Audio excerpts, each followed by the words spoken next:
ilang araw, ganyan pala ang mangyayari. Well, wala po tayong magawa dahil sabi ko na yan po yung itinakda ng Diyos para sa Kanya. At alam natin makaka-recover pa siya, pero ulit umatake ng panibagong heart attack. Kaya nagtuluyan na siyang bumata.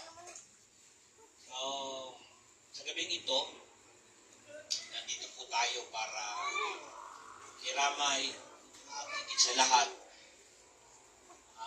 atin pong sirawain ang salita ng Diyos sa gabing ito.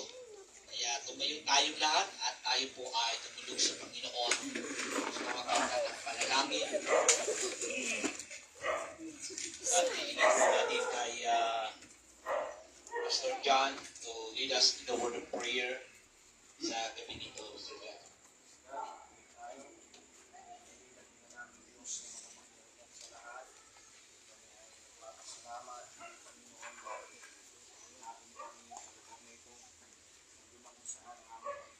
Sa buong family, Sister Fred Estrada, Panginoon.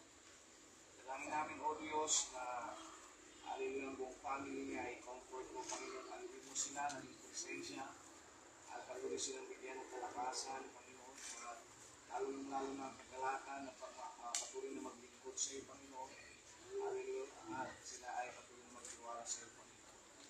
Sa mga salita mo, mapapakita sa kami ito, bless your word, Panginoon. Gagamitin ang aming mga napasto.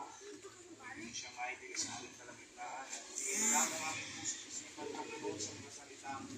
At ito ay absorb namin, Panginoon, at magamitin namin sa araw-araw, Panginoon.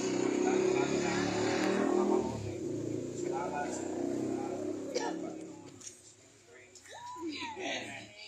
Praise the Lord. Pwede natin ang awit na sabing Amazing Grace.